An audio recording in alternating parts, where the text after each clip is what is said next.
I was never on the injury report. I played every single game, healthy, and I clocked in from 7 to 4:30.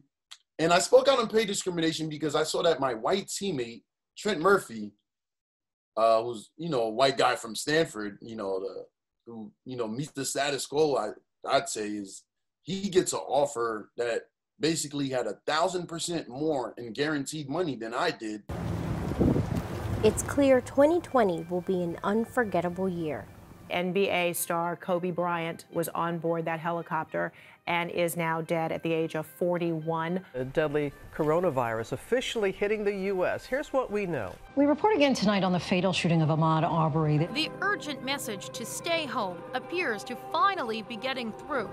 Governors in 4 states have now asked residents not to go out unless absolutely necessary. A record-shattering 6.6 million Americans filed for unemployment benefits last week. Emotions are strong across the community in response to the death of George Floyd.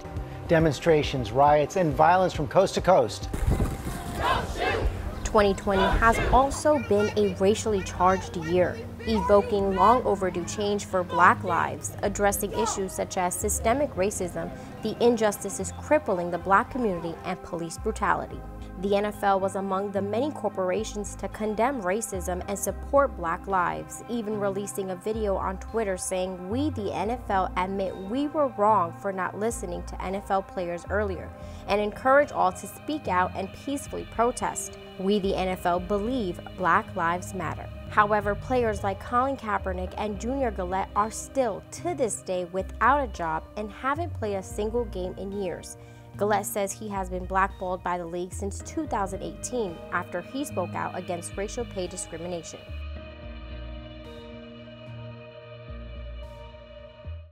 So let's get right into it. Why do you feel the NFL is blackballing you? The Redskins withdrew my 2-year offer and said they're moving on. Shortly after I spoke out on the pay discrimination, I was already in talks with Sean McVay, the head coach for the Rams. And, Sean McVay and I had a great relationship because he was in Washington, so he got to know me a little bit. So I get there on my visit to L.A., pass my physical. Mind you, this is not a regular, standard procedure. It's a 4 to 5 hour procedure. It's the NFL physical.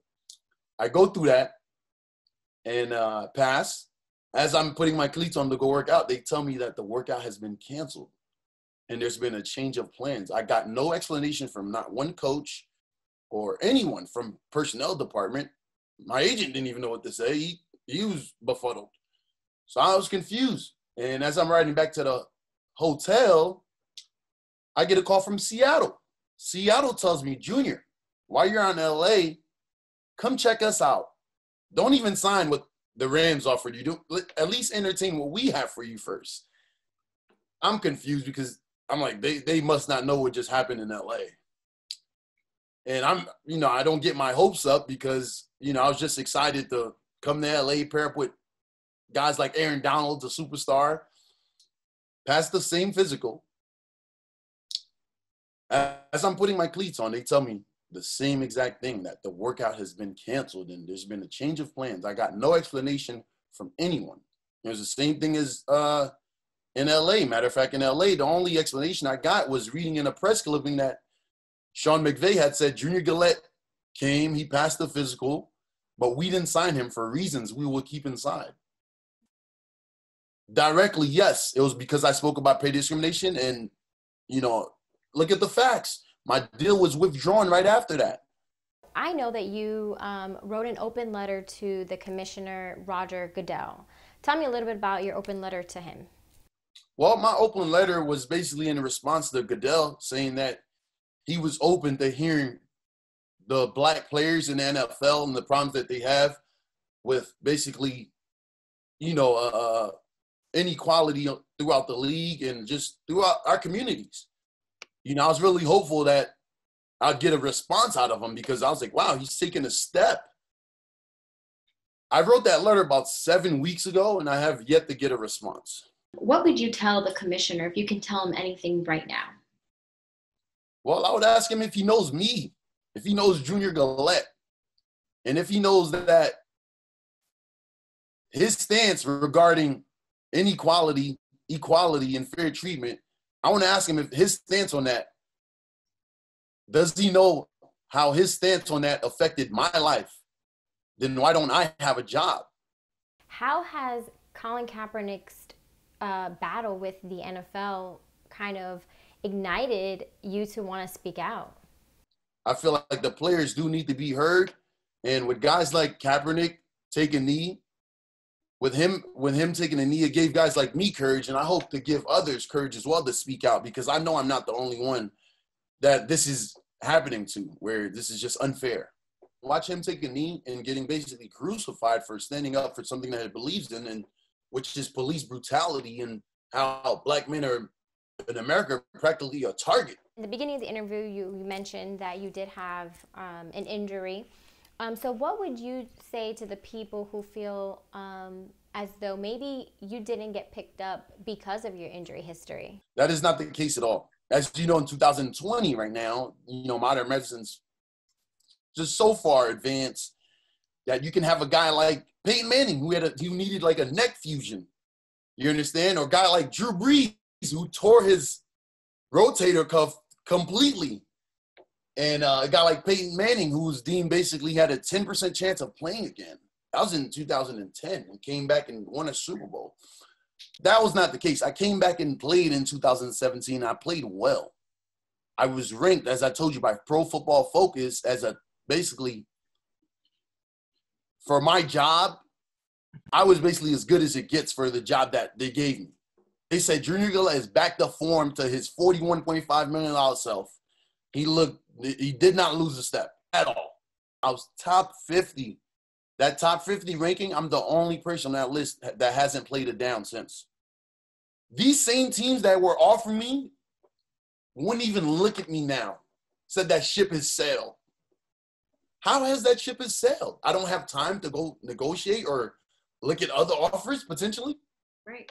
It's completely unfair. The last 2 years have been very stressful. And I'm just glad that, guys like Kaepernick did stand up, because now I really believe that the cause that I'm fighting for, and just that, I'm seeking relief because the forces that were conspiring against me were just too much. So I'm really grateful that the Black Lives Matter movement has gotten started.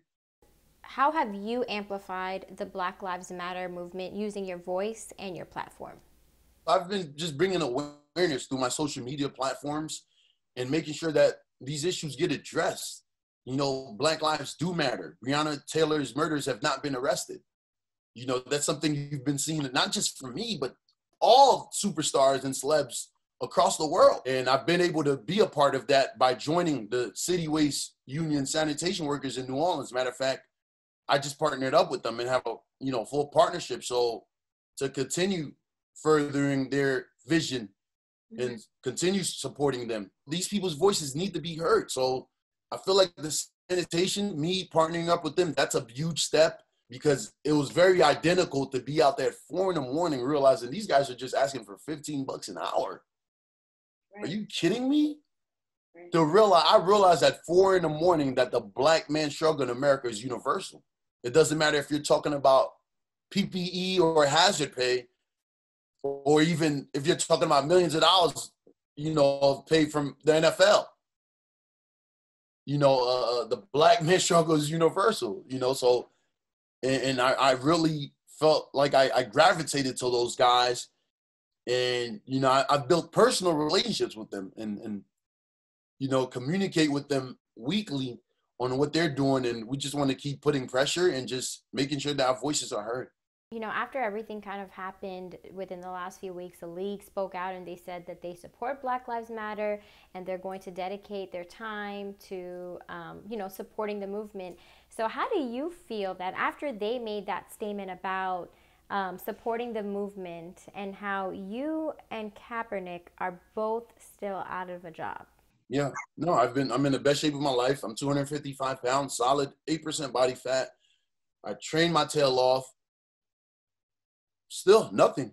So this day, nothing. Even the coaches that I speak to as recent, I spoke to coaches that were like, man, what's going on? We can use you. Right. Nothing. It just goes cold out of nowhere. So again, I'm so grateful that people our voices are being heard, but I'm still unemployed and have worked my entire life to get to the highest level of my profession just to be blackballed for speaking out on pay discrimination. So do you think that anything will change in the league in 2020? Well, I hope that there's a season, I don't even know how they're going to have a season. So things have already changed because they're not even having a preseason right now.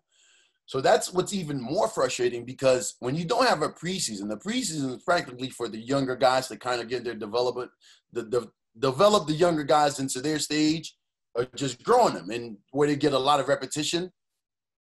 Guys like me who played 8 years, kind of, the ropes, been doing it for a while, and the verbiage is pretty similar. And guys like me, vets that are 7, 8 years in, their stock is at an all-time high right now. And I still can get a job. My stock is at an all-time high because I'm a guy that can come in that doesn't really need the off-season. I can just come in and do what needs to be done, and also teach the other young guys what needs to be done as well, because of the verbiage that's so similar that I've been used to, or I've been accustomed to for the last 8 years. Still can't get a call. I know you can't talk about it too much, but can you tell me a little bit about your pending lawsuit? Well, yeah, there's only so much I can say about it. I just wanted to seek relief because I've been fighting for the last 2 years. I wrote the letter to Goodell. I've been stating my voicing my opinion on, a lot of things in the league, and I'm in the best shape of my life. But a guy like myself, black guy, he's rusty now. What do you mean? What's the difference? And that's the league in a nutshell. And that's America in a nutshell, we're seeking relief, and justice needs to be served. There's nothing I can do about these past 2 years. You think about it, we're not going to get there overnight. It's a work in progress. But if people's voices are starting to be heard and these corrupt systems are starting to be exposed, then we're making progress. And we can infiltrate all these systems and maneuver around the leftovers that are still around. We can actually work with that. But when it's a system that you can't infiltrate and that can literally blackball you for speaking out a certain way, that's how I feel the position I'm in. The white players should be voicing their opinion for me, and they haven't. It's nothing but the black players that are like, man, this is F up. This is messed up. Junior Galette is one of the best I've seen. How's he not in the league? All the black players, they know how to feel. They know how hard I work. And the white players do too. But why am I only getting support from the black players? So it has to start with, the other race saying, hey, these people have been mistreated for a long time now. So as long as we continue to do that, there's progress, and we can continue closing that gap. What advice would you give to other athletes, not just within the league, but just athletes in general who are dealing with the racial pay discrimination, who aren't getting paid what they deserve? What advice would you give them? Well, I'd tell them to stand up for themselves. We're in, the economy, the life, everything is changing. Dynamics is just how things are being done in society is changing. And right now, you voice your opinion. If you have a platform, it can go a lot of places. It's heartbreaking, but as I said before, as long as we continue making progress and speaking out against the corrupt and these racist bigots, then I feel like they'll be exposed. Yeah, there's going to be some growing pains like I'm going through right now. Mm-hmm. They might never ever let me back in. You don't think that's going to hurt? I've never had any other job in my entire life. Have you mentally prepared yourself for the reality of maybe never getting to play again? No, that's what we're saying right now. It's like,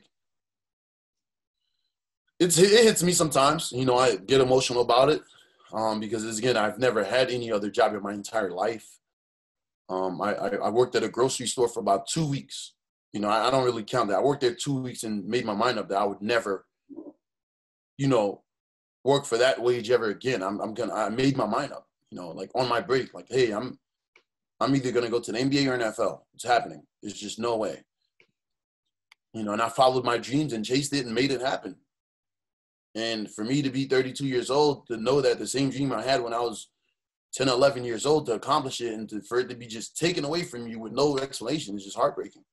Tell me, what do you want your legacy to be? Well, I want my voice to be heard. I want people to know that I'm a man. I'm Haitian, and my voice matters. My voice matters, and I'm here to basically to support my cause, which is something that I believe in, which is unity makes strength. We're stronger together than we are on our own.